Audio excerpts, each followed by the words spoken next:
Mr. Keglet, magandang umaga po. Hello.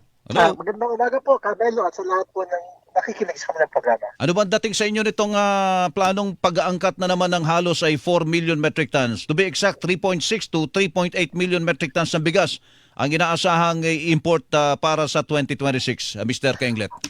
Opo, ang sinasabi ng kagawaran ng pagsasaka ng DA, at yan doon po yung kinakailangan ang kati natin sa by next year. Tayo naman po ay sabi natin kung ano talaga yung kailangan, wala naman pong problema ang kati natin. Ang talagang pinoproblema natin, Carmelo, sa marami nating pag-uusap ay dahil po sa sobra-sobrang pag-angkat, bumagsak po yung farm gate ng ating mga farmers, yung palay. We're hoping this time dahil nga po didimetahan ang importasyon, Opo. magiging maganda po ang presyohan ng palay pagdating po ng Marso-Abril. Doon po natin masusukat, Carmelo, pagdating po ng anihan ng ating po mga magsasaka. Opo, okay. So ang ibig sabihin, itong importation na ito, dapat dito may timing, Mr. Keglet. Oho. Tama po, maganda po yung gagawin nila ngayon. Ititigil ang pag-angkat sa bantang Pebrero para pagpasok po ng Marso-Abril, yung peak harvest ng ating mga farmers ay hindi po ito directly makikipagkompetensya sa mga local production. Ginagawa natin yan sa Melo, sa sibuyas, pag pumasok po yung peak harvest, kamukha ngayon sa onions by January, tigil po ang importasyon para naman po makalaban ng patas ang ating mga local producers. So dapat ang importation hanggang Pebrero lang. Yun ang sinasabi nyo. Kasi yung Opo, Marso at Abril, papasok na yung ating local production. Ano po? Tama po, Sir Melo. At kung talagang sabi nila, kung nakikitang sobra-sobra, gaya na nangyari ng ngayong taon, ito nakarang taon, ay ibabalik uli ang import ban para naman po maging maganda ang presyohan po para sa ating mga Opo. rice farmers. Pero may binanggit kayo kanina, limited ang importation na gagawin. Sa inyo ba tama lang itong 3.6 to 3.8 million metric tons? Hindi apektado ang ating local production ito? Ang sinasabi kasi nila, Sir Melo, tayo ay 80% self-sufficient. Ibig sabihin yung 20%, din ang kailangan mo talagang angkatin. Ang naging problema natin for the past 2 years, lumagpas tayo ng 1.2 million metric tons. Yun po yung sumobra sa ating importasyon. Kaya po talagang bumagsak yung presyohan po ng palay nitong mga nakaraang dalawang anihan po. So ito palang i-importe na ito, o angkatin na ito ay it represents 20% ng ating local supply, Mr. Keglet.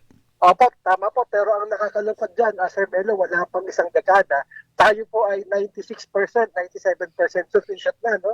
Noong 2014, 2015. Ngayon po ay bumagsak to 20%. Oo. Ibig sabihin, malaki po talaga yung nawala sa ating local production dahil nga po sa Calamity. sunod-sunod na mga kalalaking pag-import po ng bigas. Opo. At saka dahil doon sa ang sinasabi dito na isang justification na yung yung mga calamity, yung mga baha-baha natin na nangyari po Mr. Keglet.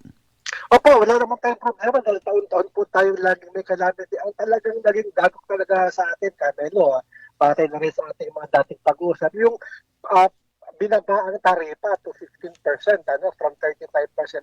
Yun talaga yung nag-udyok sa mga importers na magpasok talaga ng maraming bigas dahil mababang taripa, mas malaki po talaga yung kanilang kinikita. And obviously, malaki po talaga ang kanilang kinita for the past 2 years. Oo, pero this time ang sinasabi itataas na raw sa 20% from sinasabi nyo na 15% na taripa sa mga imported na mga bigas.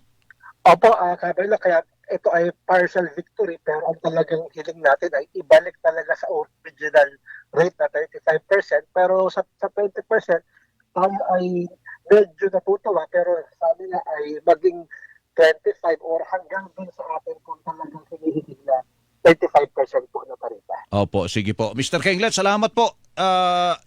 Itong tanong namin, talaga mo bababa ang presyo ng bigas para sa mga consumer? Kasi nababanggit nyo lang, dapat patas sa mga magsasaka. Pag nag-import ulit tayo, talaga bang bababa talaga ang bigas sa palengke? Sa totoo lang, Sir Melo, wala talagang dapat na dahilan para itaas. Ang nagiging problema po talaga, masyadong malaki yung nagiging pobo ng mga importer at trader.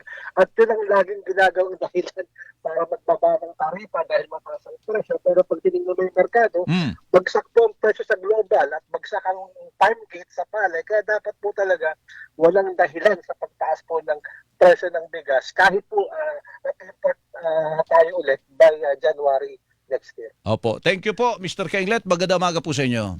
Maraming salamat po lagi, Colonel, sa pagkakataon. Magandang umaga po. Opo. Jason Kenglet, Executive Director sa mga industriya ng Agrikultura Usinag. Oras. Hilingan, walang pinoprotektahan.